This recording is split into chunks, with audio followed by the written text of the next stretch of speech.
할렐루야, 복음 충만교회 서재영 목사입니다. 오늘 저는 마태복음 7장 11절 말씀을 중심으로 행복하기 위한 믿음이라는 제목으로 말씀을 증거하고자 합니다. 성경 본문을 읽어드리겠습니다. 너희가 악한 자라도 좋은 것으로 자식에게 줄 알거든 하물며 하늘에 계신 너희 아버지께서 구하는 자에게 좋은 것으로 주시지 않겠느냐. 시편 50편 23절도 말씀드립니다. 감사로 제사를 드리는 자가 나를 영화롭게 하나니 그 행위를 옳게 하는 자에게 내가 하나님의 구원을 보이리라. 또 다른 시편입니다. 143편 8절입니다. 아침에 나로 주의 인자한 말씀을 듣게 하소서. 내가 주를 의뢰함이니이다. 나의 다닐 길을 알게 하소서. 내가 내 영혼을 주께 받듦이니이다.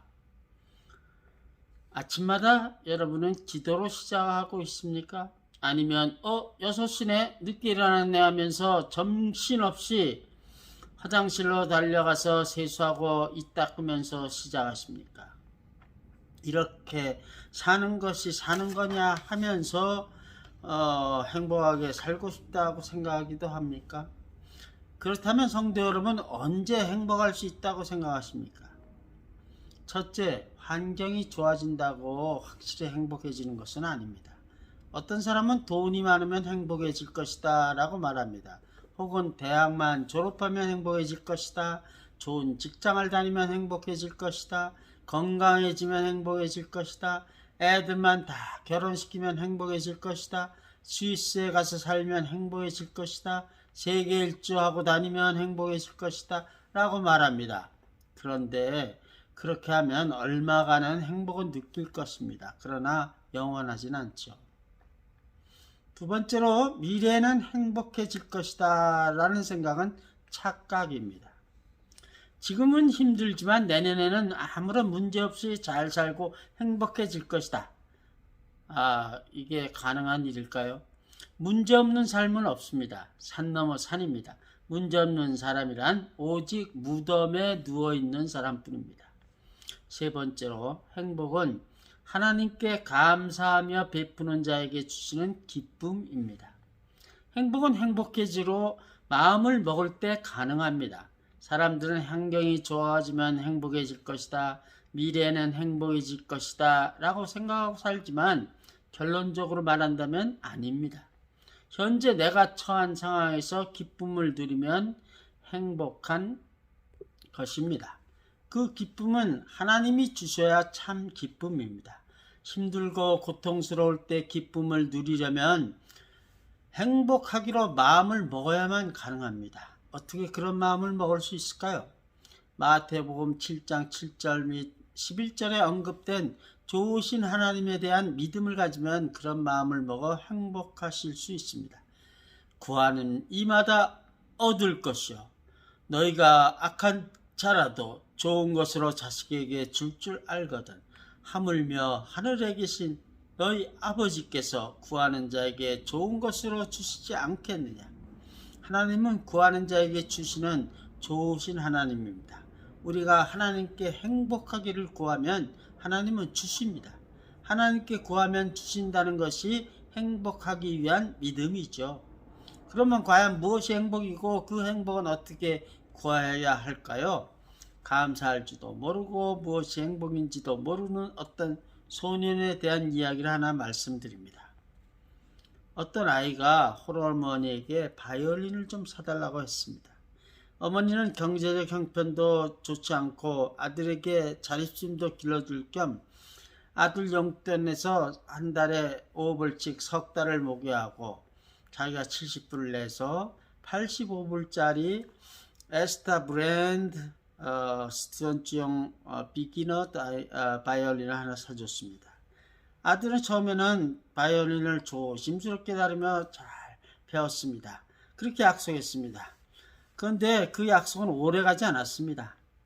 아들은 약속을 잊었고 어느 날 아침 일하러 집 나가던 어머니는 아들이 그 바이올린을 케이스에 넣지도 않고 베란다 의자 위에 놓고 잔 것을 알았습니다. 찬 밤 공기와 새벽 이슬을 맞았던 바이올린의 음질은 더 이상 처음과 같이 나오지 않았습니다. 엄마가 얼마나 속상했겠습니까? 여러분들도 아이 키우다가 이와 비슷한 종류의 경험들을 하셨을 겁니다. 저는 화부터 내는 성격입니다만은 여러분들은 어떻게 하시는지요? 이 아이의 엄마는 화를 꾹 참고 그 사건을 아들을 평생 교육을 시키는 기회로 삼았습니다. 엄마는 바이올린이 만들어지기까지의 모든 단계와 공정을 보여주기로 결심했습니다. 제일 먼저 엄마는 아들과 함께 그 바이올린을 산 악기점으로 갔습니다. 그리고는 바이올린 제조 회사를 찾아갔습니다. 그리고는 바이올린같이 정교한 악기를 만들기 위해서 특별히 선택되는 나무를 다루는 목재소도 찾아갔습니다. 그뿐만 아니라 품질이 좋은 악기를 만들 나무들이 자라는 악기회사의 숲까지도 찾아갔습니다. 그뿐 아니라 또 엄마 아들은 바이올린의 활과 줄이 어떻게 만들어지는가를 배우기 위해서 또 발품도 했습니다. 왜 엄마는 그런 모든 수고를 아들과 함께 했을까요? 아들은 그가 가졌던 아름다운 악기 바이올린에 대해서 왜 감사해야 하는지를 이해하고 그가 그 각 악기를 가질 수 있었다는 것이 얼마나 복받은 행복한 사람이었기 때문이었는지를 잘 알려주고 싶어서였죠. 하나님은 우리가 감사하기를 원하십니다. 하나님은 왜 우리가 감사해야 하는지를 상기시켜 주기 위해서 우리에게 끝없는 공급을 해 주십니다. 우리는 하루하루 아침마다 하나님께 감사 기도로 시작할 때 우리 마음은 더 이상 불평이 남아있을 공간이 없게 되고 하나님의 은혜를 더 느낄 공간으로 채워질 것입니다. 우리가 하나님이 하신 일을 본 후에는 감사하는 게 쉽습니다. 우리는 언제나 지난날로 돌아가서 기뻐할 것들을 찾을 수 있습니다. 그러나 우리가 보지 못하거나 경험하지 못한 것들에 대해서 감사하기는 쉽지 않은 일이죠. 그래서 이 아이는 어머니가 애써서 사준 그 바이올린을 소중히 다루겠다는 약속을 잊어버리고 말았던 것이죠. 그러나 우리는 지금 다시 시작할 수 있습니다. 소소하지만 확실한 행복이라는 말처럼 작은 것에서 우리는 행복을 찾을 수 있습니다. 성도 여러분, 더 이상 환경에서 행복을 찾으려 하지 마십시오. 더 이상 미래에서 행복을 찾지도 마십시오. 현재 내가 처한 이곳에서, 이 순간, 이 자리에서 행복을 찾읍시다. 그러기 위한 첫 걸음으로 아침마다 잠에서 깨어나면은 하루를 더 살게 해주신 하나님께 감사 기도를 드리며 하루를 시작하십시다. 오늘 하루 하는 것마다 감사하며 하게 해주십사 하고 기도합시다. 오늘 할 일을 어떻게 해야 할지 하나님께 지혜를 구합시다. 하늘에 담이 없는 보물을 쌓게 해달라고 기도합시다. 자기 전에는 또 날마다 밤에 자기 전에 감사 기도로 하루를 마무리합시다. 오늘 한 것마다 하나님께서 우리를 인도하신 것과 오늘 하루를 더 살게 해주신 것을 감사합시다.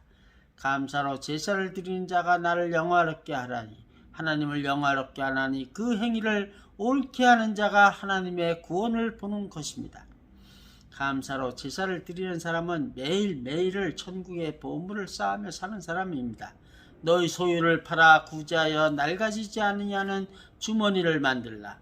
곧 하늘에 둔 바 담이 없는 보물이니 거기는 도적도 가까이 하는 일이 없고 좀도 먹는 일이 없느니라. 누가복음 12장 33절.